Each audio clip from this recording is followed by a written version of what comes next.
Okay, now, we didn't have sections this week, in case you didn't notice, and therefore, you didn't have an opportunity to discuss the problem set during section. So I thought I would say a few words about it now.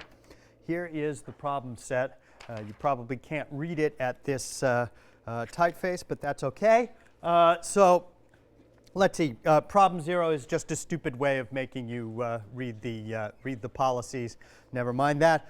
Problem set 1. Problem 1 here are exercises in one-digit scientific notation. I don't have rules for this. As I mentioned last time, the only rule is common sense.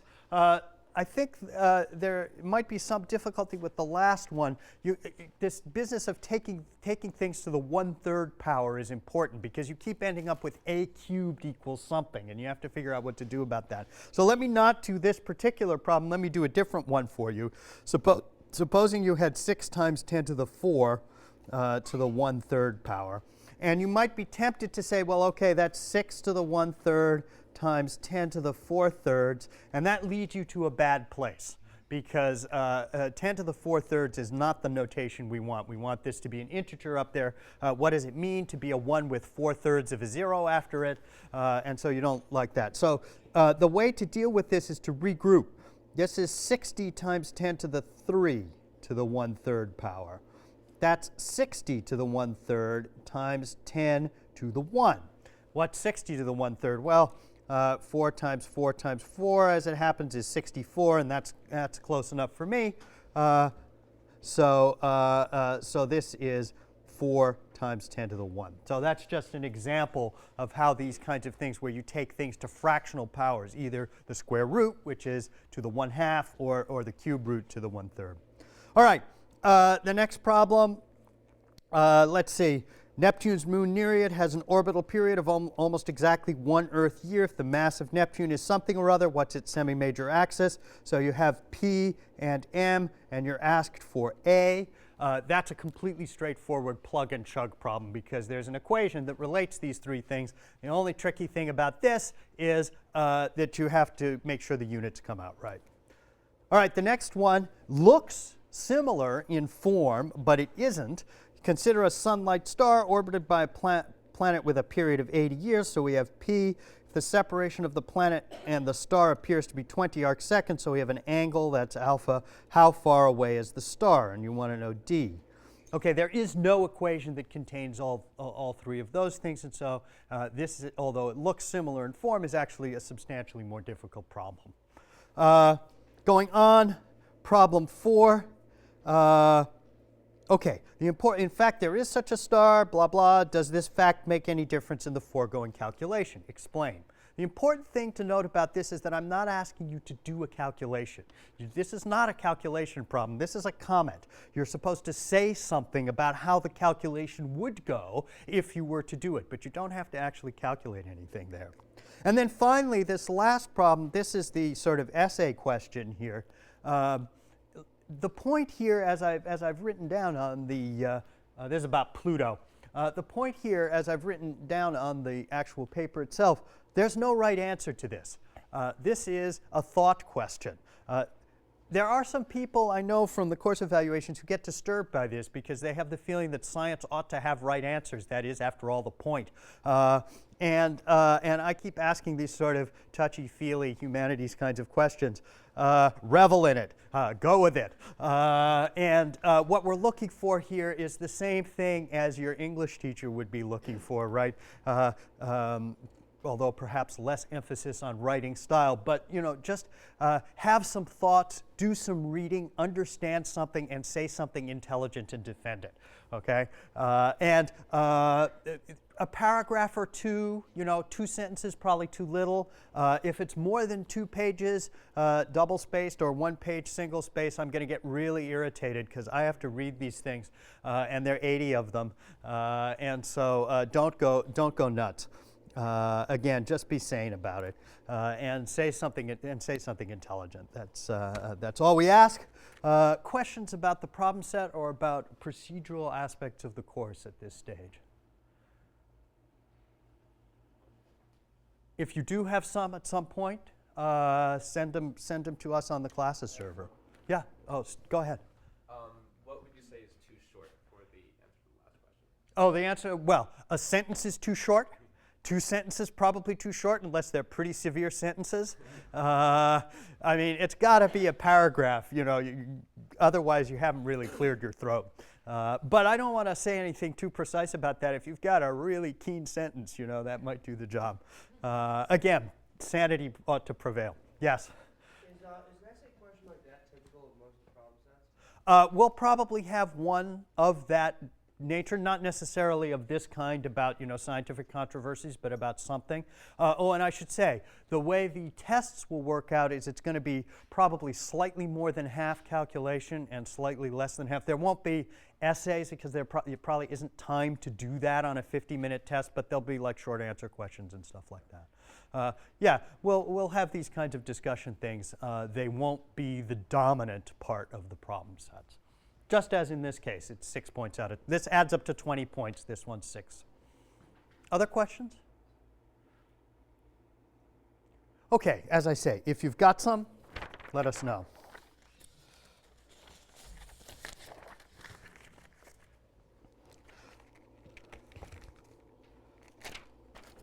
Okay, so as I pointed out last time, we're talking about exoplanets, planets around other stars, and the problem with exoplanets is you can't see them directly. So you can't see the exoplanets directly as blobs of light in the sky, and so what do? So you have to detect them, obviously, indirectly. And here's, we've got to invoke another one of Newton's laws. So the key law here is now Newton's third law. Newton's second law is F equals ma. You may recall that explains all of Physics 180. Newton's third law is usually phrased in textbooks and stuff as every action has an equal and opposite reaction. I hate this formulation because it leads to really bad philosophy. You know, this is one of the whole problems with physics in general. There are these words that seem to mean something. Words like force, words like potential, and these have technical meanings in physics that are actually different from the intuitive meaning that you have in your head just from using them in everyday life. And the big problem with introductory physics is getting people to use these words as if they mean the physics definition rather than as if they mean the everyday life definition. And this leads, as I say, in extreme cases to all sorts of bad philosophy. In fact, the 2 most misused physics words that I know of are, first of all, relativity. And everything is relative, said Einstein. Well, no, actually, he said nothing of the kind. And the other one is uncertainty, which has to do with quantum mechanics. And, you know, and these are technical terms in physics, and then they get sort of promoted to use in philosophy as if they meant what they mean in English.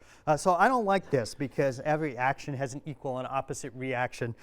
You can get into all sorts of bogus philosophy, and I don't want to go there. So I would rather phrase this as conservation of momentum.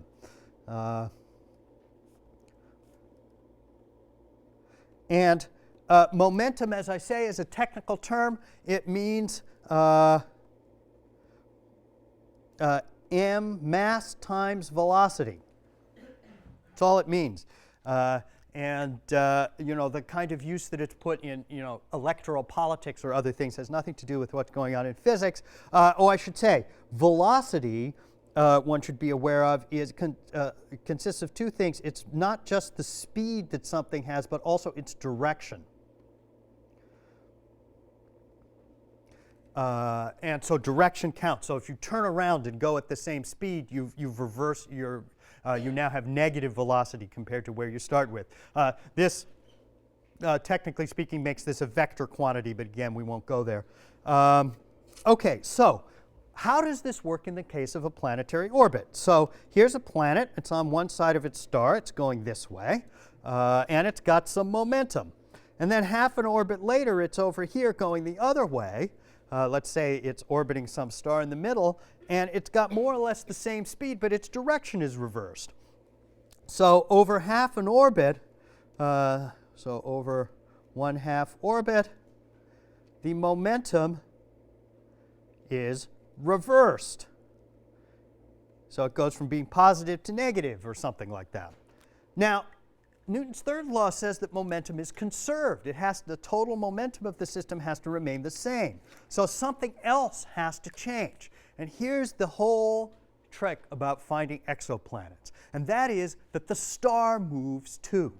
So when the planet's over here at this blue arrow, the star is here, and it's also moving in the opposite direction. And then half an orbit later, the planet has come over to this side. The star has moved in the opposite direction. It's now going this way. So the star moves too. That's key. How much does the star move? Well, the two momenta have to be equal and opposite. This is what is equal and opposite about Newton's third law, is that these things have to cancel out. So what you find is that the mass of the planet times the velocity of the planet is equal to the mass of the star times the velocity of the star. And because the mass of the star is so much bigger, so huge compared to the mass of the planet, its velocity must be much, much smaller in order for these two things to be equal. Okay. What are they orbiting around then, if everything is moving together? They orbit around the center of mass, so-called. This is just, where the balance point of a seesaw would kind of be. And so here we have, here's the center of mass. Here's the star moving this way. Way over here somewhere is a planet moving much faster. And let's define two quantities. This is the distance from the planet to the center of mass. Here's the distance of the star to the planet of mass. Star is moving at v star. Planet is moving at v planet. And you can define a total velocity which is equal to these two things added together. And what does that mean? That's the velocity where if you're on one of these objects, the other appears to be moving relative to you. So if I'm going this way and you're going that way, we have a relative velocity equal to the sum of our individual velocities. And there's also a total distance which can be defined, which is, by analogy, the sum of the distance from the planet to the center of mass and the star to the center of mass. And that's just the distance between these two objects. The distance and the velocity in an elliptical orbit can change during the course of the orbit.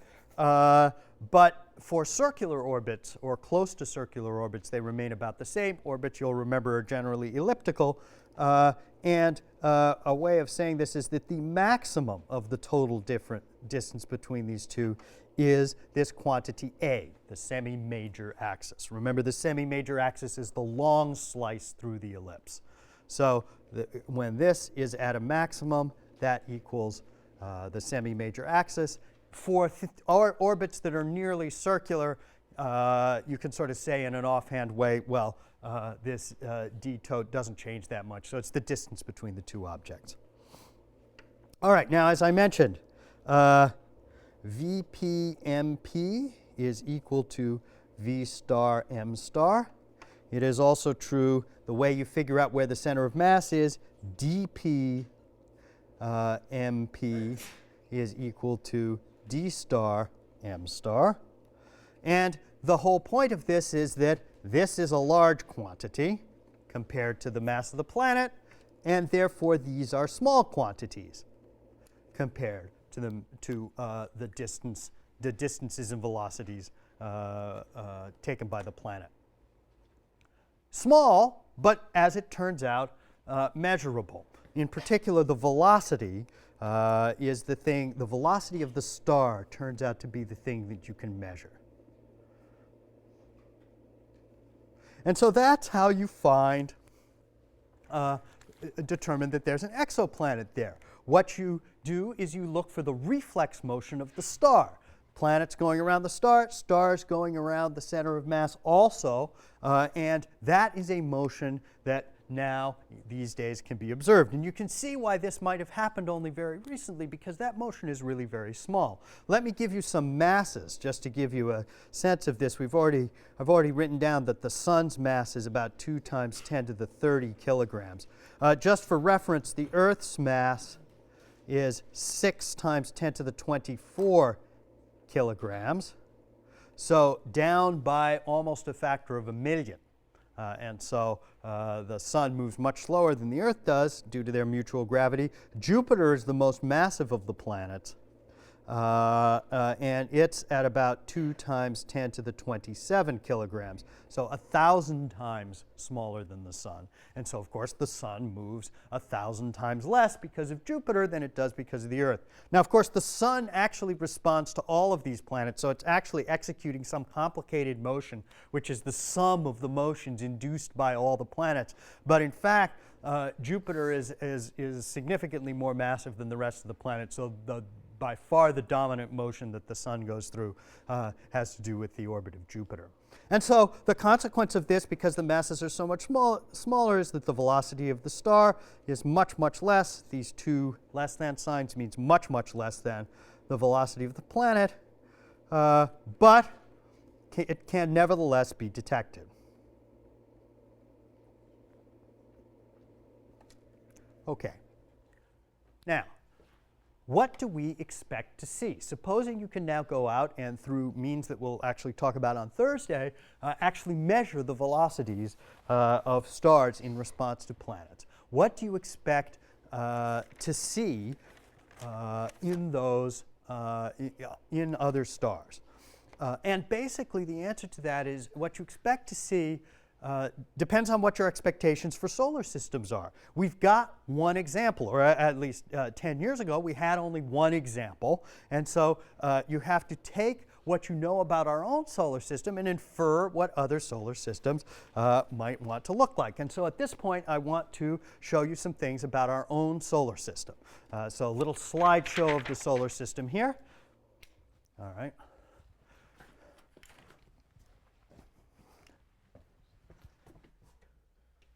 Don't take notes. I'll tell you everything you need to know after we finish the pretty pictures. Okay, so starting from the innermost part of the solar system, this is the innermost planet. This is the planet Mercury. Looks much like the moon. It's basically a rock with craters on it. There was a time when we thought that its spin period was exactly the same as its orbital period, so it keeps one face to the sun. There's all kinds of science fiction based on that. That turns out not to be true, but basically it's kind of a hot rock. That's all you need to know about Mercury. Let's see. Oh, here's a close-up of a little piece of Mercury's surface, and you would have a tough time telling that this was Mercury rather than the moon or many other objects, rocky objects in the solar system. Next one out is Venus. Venus looks quite different because it's got a very thick atmosphere, very thick carbon dioxide atmosphere. This is all clouds that you're looking at here. And in fact, the greenhouse effect, which is supposed to be responsible perhaps for global warming, was first studied and identified on Venus because it appears to have run amok on Venus. The surface of Venus is extremely hot, and it's covered with these really thick clouds. So it was quite hard for a long time to get a handle on what was going on down on the surface. This has now, however, been accomplished. They've put things into orbit that have radar and can view the topography through the clouds. They've also dropped things onto the surface of Venus. The problem is it's 700 degrees and it rains sulfur down there. So it's an unpleasant environment for machinery. So things don't last very long. But nevertheless, they've gotten some information. Here's a little Venus landscape. It's entirely artificially colored, right? But the topography comes from these radar mapping missions. And here's a map of the whole of Venus made by these orbiting missions. And so Venus is important primarily for its atmosphere and as a kind of warning for what might potentially one day happen here if we're not careful. Okay, this is the third rock from the sun. 99% of all Yale courses deal with what's going on this little piece of cosmic debris. I'm not going to say any more about it, therefore. Except for one thing. It comes with this companion object. This is the moon. The moon is a very special thing because relative to its planet, it's huge. This really shouldn't be thought of as a planet and a moon, but rather as a double planet. Here they are to scale. And that's much closer in size than any other moon-planet system around the major planets. Moving outward, we come to Mars. This is about as good an image of Mars as you can get from the Earth. And you can see why people got excited about it. These blotchy things here turn out to change with time. And in fact, they change with the Martian seasons. So people got very excited, thought, oh my goodness, it's vegetation. You know, the seasons come, go. And there's a polar ice cap up there, obviously. And 100 years ago, people somehow convinced themselves that there were canals and maybe cities and maybe people all over this planet. This turns out to be wrong. It isn't vegetation. It's actually dust storms that changes what you see. And by now we have some much more close-up views from things like the Viking missions and a number of more recent missions. And this is basically what the surface of Mars looks like. It has this slight reddish tint overall, and it's a bunch of rocks. It has an atmosphere, although it's less thick than the Earth's atmosphere. Now, one of the interesting things about Mars is you can see features that look like this. This looks very much like river deltas. You know, you see these little tributaries coming into a big river. This kind of looks like Louisiana or something like that. And so people are pretty much convinced that there was once running water on Mars. And that's important because it is thought that the existence of life as we know it is dependent on the existence of liquid water. For a long time, people thought that there was no liquid water now on Mars. It turns out that the particular temperature and atmospheric pressure that exists on Mars means that water goes from the solid state, from ice, and sublimes directly into the gaseous state, much like carbon dioxide does here. That's why it's called dry ice, because carbon dioxide, when you freeze it and then warm it up again, turns directly into gas. Water is supposed to do the same on Mars, but there was just a month ago this interesting picture published. This is from a satellite orbiting Mars that's been taking a lot of pictures. This is pictures of two identical parts of the Martian surface, one from 1999, one from 2005. And the claim is that there's new stuff down here, and that the way and the pattern of that new stuff and the way it must have come on is from stuff flowing downhill down the side of this crater. And so now people are thinking maybe there is something flowing around on Mars, although clearly not all that much of it. But that would be exciting if it was confirmed. Okay, out beyond Mars is the asteroid belt, filled with rocky chunks of stuff that look vaguely like this, many, many of them. There are asteroids all over the solar system. Most of them are between the orbits of Mars and Jupiter, but there are other families that are elsewhere. Some of these other families, it has been suggested, come from the asteroid belt, but they've had collisions or other catastrophes and have been bumped into different orbits. But most of the asteroids are between Mars and Jupiter. Now, out beyond the asteroid belt are a number of other planets, and much of what we know about these other planets come from a couple of satellites that look kind of like this. These are the Voyager satellites that were launched in the 1970s and have been traveling through the outer solar system ever since.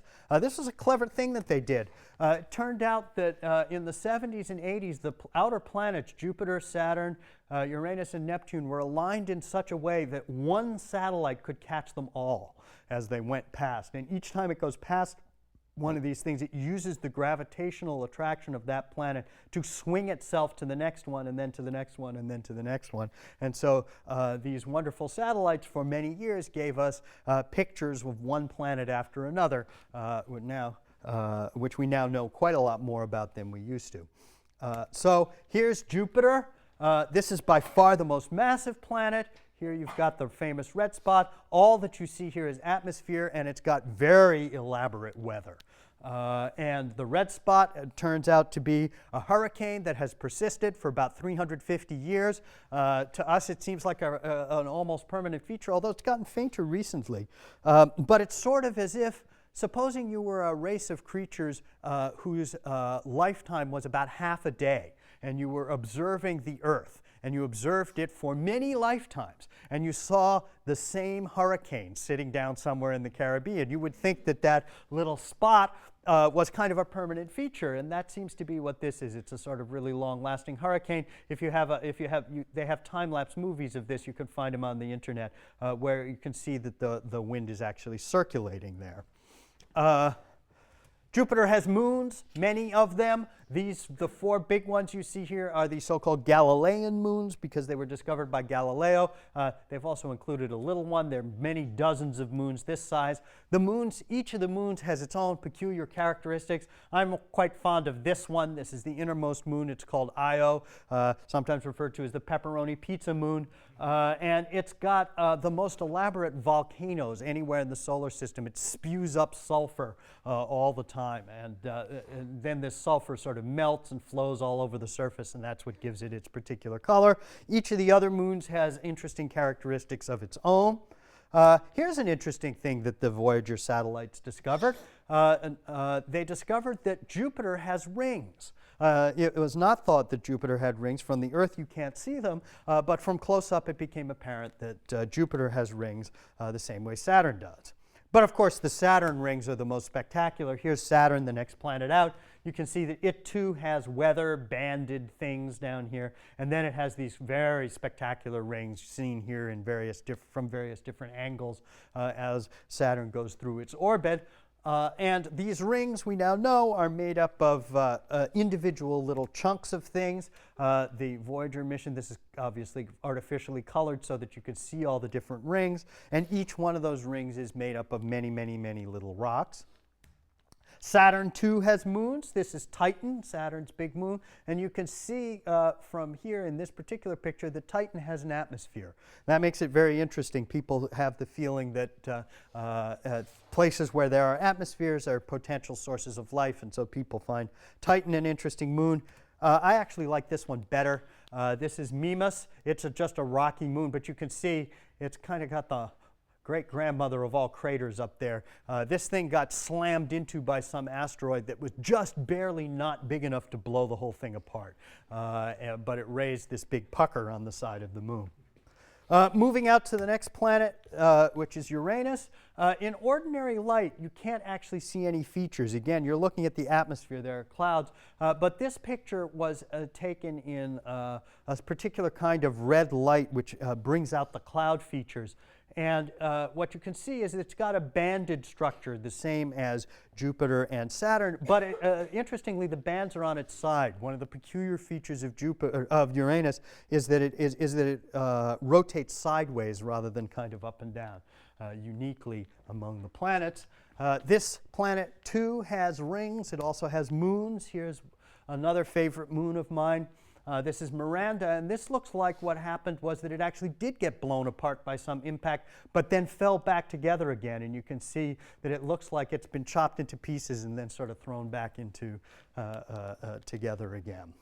Moving out to the next planet, here's Neptune. Neptune again has weather. Here's the big dark spot on Neptune, similar to the big red spot on Jupiter. This little cloud here is called Scooter because it moves faster than the rest of the weather on Neptune. It's actually kind of a mystery how come Neptune has all this weather, because it's very cold out there. There isn't a whole lot of energy that should be in the atmosphere, and nobody can quite figure out how this is supposed to work. Neptune has moons. Here's Neptune's biggest moon. This is Triton. You can see this sort of frontier here between two types of topography sort of moves around, and that is thought to be due to weather of various kinds, methane, snow, stuff like that. And then by now, this was the last planet Voyager 2 examined, and then it went past, and it took a lovely shot looking back at the solar system. Here's Neptune and Triton as the Voyager mission moved out into the outer solar system beyond the large planets. Now, Pluto wasn't aligned properly to take part in this. These are pictures of Pluto. This is a picture of Pluto from the ground. Here it is from the Space Telescope. As you can see, it's got a moon. This is kind of all we know about Pluto at the moment. There is a spacecraft that is currently en route to Pluto, and when it arrives there a couple decade from now, I guess, we'll know much more. Now, you may be aware that there was a little bit of fuss about Pluto over the summer. Let me show you why. Here it is. This is what all the fuss is about. This is 3 pictures sort of shown as a movie. See this thing over here that's moving? That's moving because, unlike all the other objects in this picture, that thing is not a distant star. That is a planet in the outer solar system. This is the one that for a while was called Xena. Now it's called Eris. And these are the discovery photographs of this. Then, as they kept taking pictures, they could plot the orbit. They determined the orbit of the thing using an equation you've already discovered. They figure out how far away it is. From how far away it is and how bright it is, you can figure out how big it is. And the problem that Eris presents is it's bigger than Pluto. And there are a whole bunch of other things out there that have also been discovered, as big or bigger than Pluto. Here are the 8 currently largest known so-called trans-Neptunian objects, sometimes also called Kuiper belt objects. Here's Eris, here's Pluto, here are a bunch of other ones. They find these things like 1 or 2 of them a year now, and so we can confidently expect that 20 years from now there are going to be 100 such things. So you have the problem, it's worth noting these things also have moons, and some of them have a moon to planet ratio similar to the Earth and the Moon. But here's the Earth for scale. All of them, including Pluto and Eris, very much smaller than the Earth. And so you've got yourself a problem. If you're going to count Pluto, how do you not count these other things? And so the first suggestion was, well, you ought to count Pluto and you ought to count a bunch of these other things too. And so there was going to be, 12 planets or something like that, and presumably many more to come. And then people decided, the heck with this whole bunch of things. We'll give them a different name. We won't call them planets at all. And that was what was finally determined, leading to all sorts of, save Pluto campaigns from disgruntled third graders who, yes, thank you very much, who were unhappy about having to rememorize all the mnemonics that tell you the planets in the solar system. Actually, if you included things like Quaoar, you'll get yourself into trouble trying to learn them all. And they're finding lots and lots of these things. Okay, so just a little about the geography of the solar system. Here's the inner solar system out to the orbit of Jupiter with the asteroids and stuff. Here's the outer solar system starting with Jupiter. Here's Pluto. And you'll notice that Pluto really is an elliptical orbit, much more elliptical than the other planets.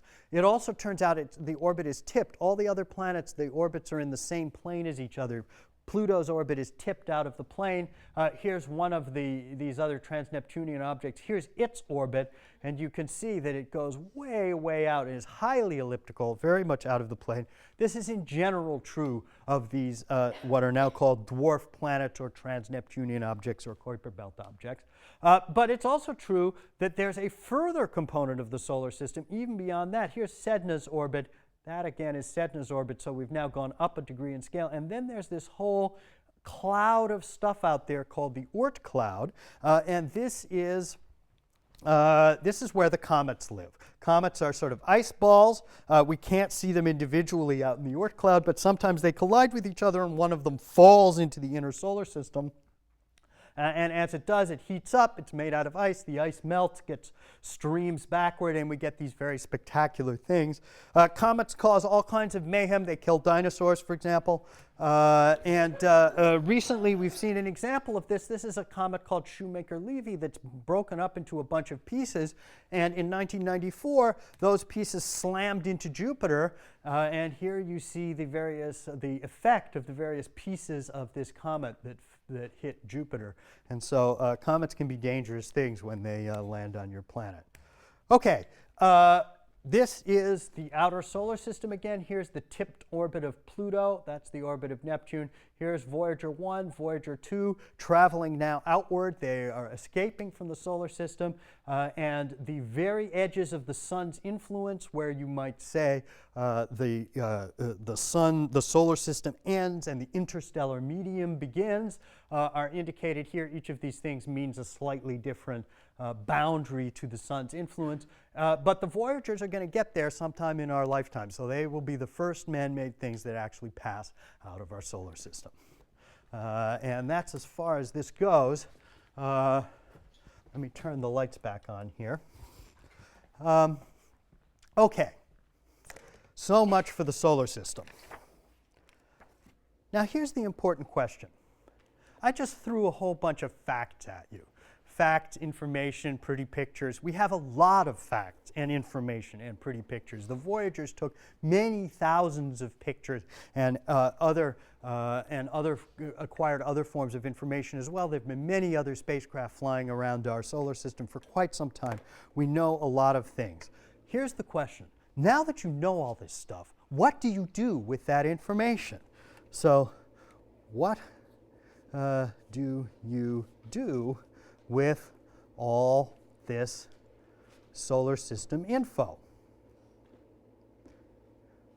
One thing you could do is write it all down and memorize it. I strongly advise against that. You know, this is what the internet is for.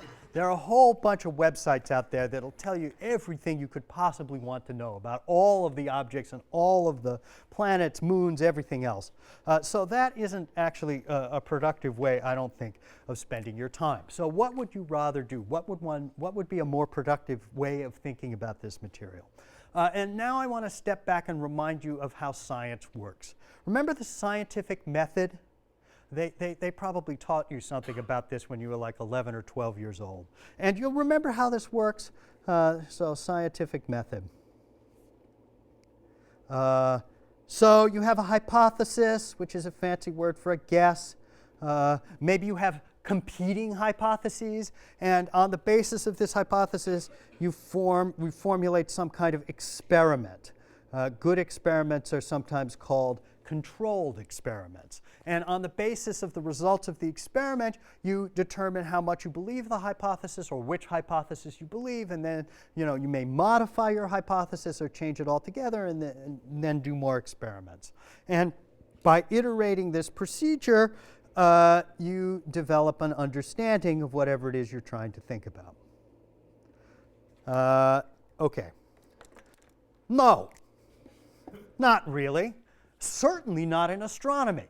Astronomy doesn't work this way at all. Think about what an experiment would be in astronomy. Okay, so here's a ball of gas the size of the sun made out of pure hydrogen. Here's another ball of gas the size of the sun made out of pure helium. We stick them in the sky and watch them evolve for 10 billion years.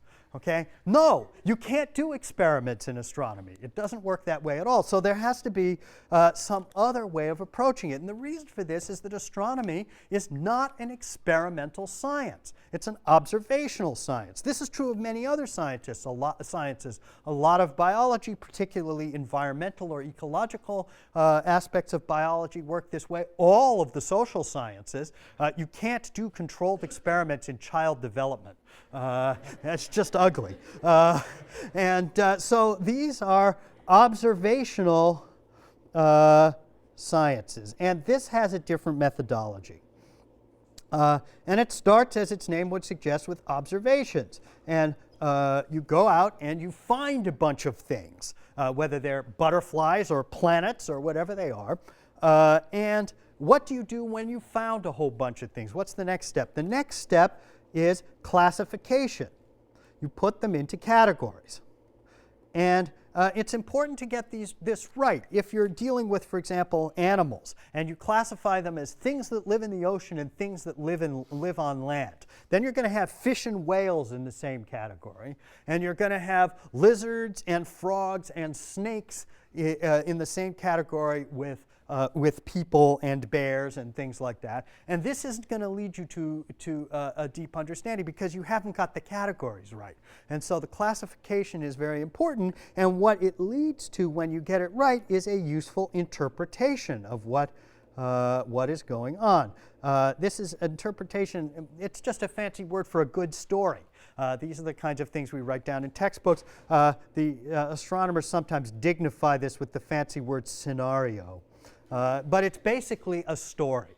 And on the basis of this story, you say, well, we better check out, see whether this story holds up. Let's do more observations.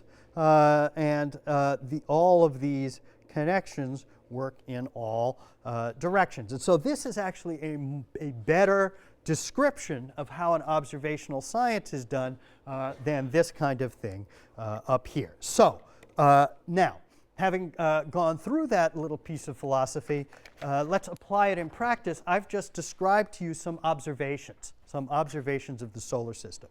Now what I'm going to do is I'm going to take those objects that I just showed you and classify them, or attempt to. So let us classify. These are now going to be categories of solar system objects. So I claim, or at least it's the start of a good story, that there are 6 categories of objects in the solar system. The first is the sun, which I didn't actually show you, which is 99% of all of the mass in the solar system and almost all of the energy and heat and so forth. Then there are the inner planets, sometimes called the terrestrial planets because the Earth is the prime example. And these are rocks, basically. That would be silicon, iron, elements like that, with a very thin surface coating of ice, thin coating of ice, in some cases melted, in some cases gaseous. What I mean by ice is not necessarily water ice, but also things like ammonia and methane and other compounds of that kind. This coating is very thin. If you had a scale model of the Earth that was 6 feet across and you put your hand up against it, you wouldn't even feel that it was wet from the oceans. So not very much. And these have masses, these things, these inner planets of, I don't know, 10 to the minus 7 to 10 to the minus 5 of the sun. And they're in basically circular orbits. Then you've got the asteroids, which are irregular, very small rocks mostly in orbits between Mars and Jupiter. And out beyond the asteroids, you've got the outer planets, sometimes called the Jovian planets, because Jupiter is the prime example of these things. And these are quite different from the inner planets. They've got a lot of gas and ice, both gas, which I'm defining here to be hydrogen and helium, and ice, which I'm defining to be, as I said, water, ammonia, methane, and similar compounds. And these are more massive, 10 to the minus 4 to 10 to the minus 3 of the sun. They have rings, many moons, also circular orbits.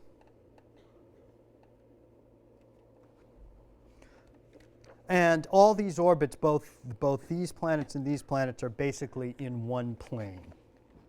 Out beyond